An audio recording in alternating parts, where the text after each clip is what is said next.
Wow, so the boss man Dana White himself earlier today just dropped some heat with some latest fight announcements, some great fight news, some fire cards in the works.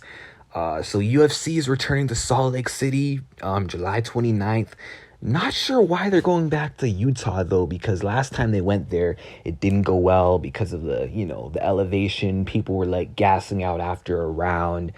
I think the UFC probably wouldn't want to go back, but they're making that decision. But hey, they got a good card there. You got Poirier and Gaethje running it back for the BMF title. Also in the co-main event, you got Jan Blachowicz versus Alex Pereira, welcoming Poatan to the 205 division, and Costa's fighting Aliskerov for whatever reason. Kind of crazy to me that this man ducked Bobby Knuckles for Aliskerov, an unranked Dagestan dude who I'm sure Paulo is going to win against easily. I haven't really seen Aliskerov fight enough times. I might need to do some research.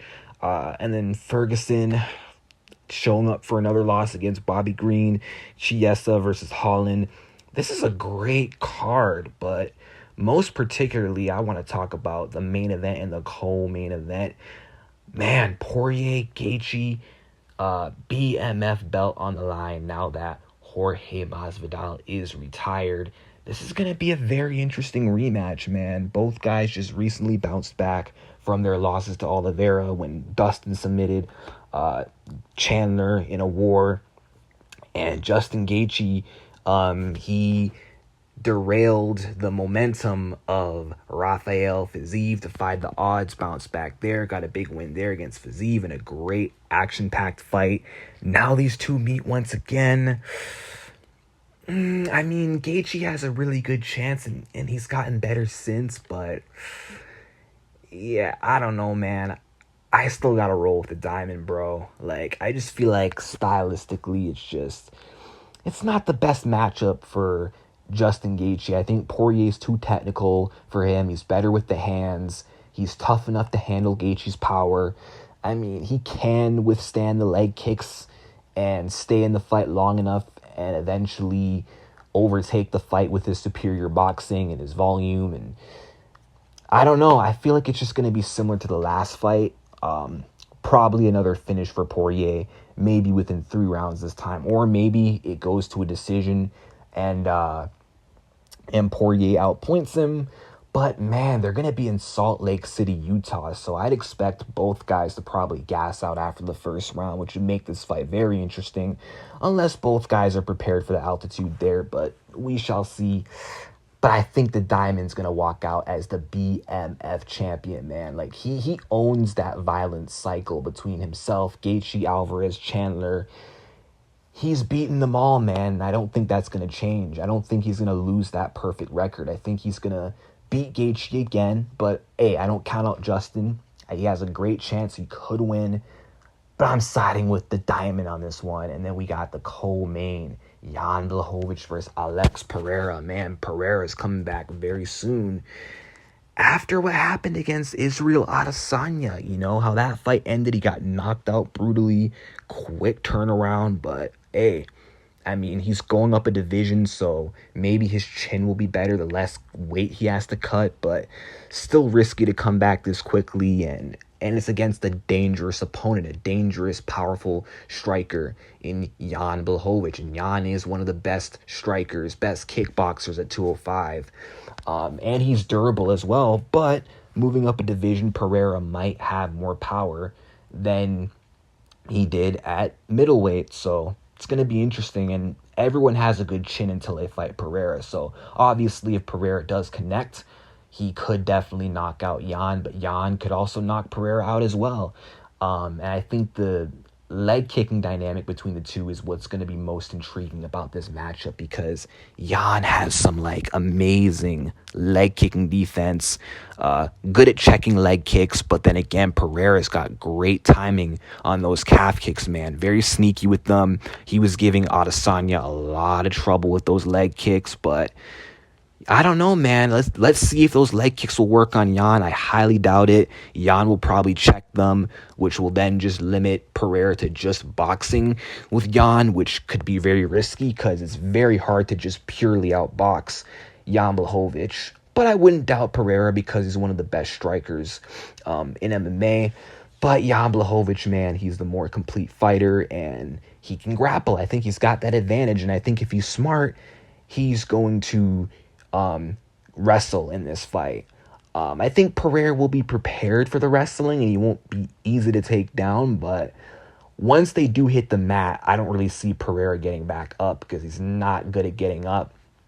And if Israel Adesanya, who's way smaller than both guys, was able to hold down Alex, I can only imagine Jan can control him on the ground.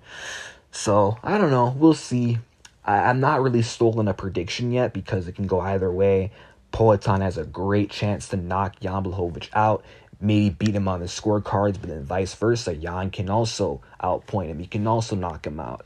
But Jan can also go out there and out-grapple him. So we're just going to have to find out. But Pereira winning would be really good for the division because a win over Jan is going to perfectly line him up to fight the winner of Hill versus Prochazka, which would be very interesting, but we'll see. And then moving on, UFC 292, which takes place in Boston, August 19th. Aljamain Funkmaster Sterling taking on Sugar Sean O'Malley. Now, according to Sterling, it's not really confirmed, and I know Dana will do that sometimes. Sometimes Dana White will, jump the gun on a fight announcement when a fighter hasn't even signed the contract. So I think the UFC, they're just trying to force this on Sterling. They're trying to force him into doing a quick turnaround in Boston against their golden boy in Sean O'Malley. I think that's what they're doing, and I think Sterling is going to be pressured into taking this fight and headlining the card against Sugar Sean O'Malley. Stylistically, it's favorable for Aljamain Sterling, and he should be able to win, due to his wrestling, grappling advantage. But I think Sean O'Malley actually has an underrated chance to beat Aljamain Sterling. I think he's going to be really prepared for the wrestling of Aljo. And I don't know. I don't really see a repeat of the Sandhagen fight happening. I actually think O'Malley's going to do better in this fight than a lot of people anticipate. I think the striking, as long as they're on the feet, that's when Aljo is going to be in the most danger. O'Malley has the reach to match Sterling, and his striking is better. And because he's so long, it will allow him to connect on Aljo. Whereas someone short like Henry wasn't really able to land as cleanly and as consistently as he needed to. Whereas with O'Malley, he can land on Aljo. And if he does land on Aljo, I can see him hurting him. And honestly, here's my prediction for the fight. So I think in this matchup, we're going to see Aljamain get rocked. He might even get dropped by O'Malley. But I think Sterling will recover and wrestle and get the fight to the ground and take control with his grappling and win the first round despite being dropped. And then round two, he'll grind O'Malley out against the cage, control him there, then take his back. And O'Malley might be able to survive that. But then round three, I think Sterling eventually gets a submission. He'll finally get that sub, but I just feel like O'Malley's going to make him work for those takedowns, and he's going to make him work for those subs. I feel like O'Malley is not going to give him an easy time on this fight. In this fight, like I said, striking is dangerous, and I think he can potentially hold off the wrestling of Sterling just for a bit, but Sterling will get to him ultimately. But I have a feeling that Sean is going to do good in this fight, and it's going to kind of win the respect of the fans. Like, people, even if he loses, people aren't going to call him a hype train. They won't be saying hype train derailed. They'll be like, wow, this guy's legit, but Aljamain Sterling is just simply too good. That's how I see this fight going. But man, it's a quick turnaround, and Aljo might be dealing with some injuries. He might be a bit banged up from that 5-round war with Cejudo. So this quick turnaround, this definitely benefits O'Malley. And it could lead to an upset, but we shall see. I'll do a separate video on this and go more in depth and a bit longer. But then we got the co-main, Zhang Weili versus Amanda Lemos. So I'm surprised at this announcement. Like, I thought for sure that Yan Xiaonan was next, but I guess the UFC, they're willing to risk it, and they're going to give Lemos her title shot. But it's about damn time Zhang Weili has a fight. I think Lemos deserves this, but at the same time, I don't really like this. Like, I think Zhang's going to win, but it's like, what if she loses? Like, the UFC, they're risking their one opportunity for the biggest fight possible in China between two Chinese superstars, Zhang and Yan Xiaonan. Like, obviously, I think Zhang is going to beat Lemos, but you just never know, man. Anything can happen. Lemos has power. She can knock out anybody, and if she connects on Weili good, it could be trouble for Zhang Weili. But I think Zhang will win because she's just more championship caliber and elite level than Lemos, more complete, more proven against the best fighters in the world. And I just don't think that Lemos is on that level.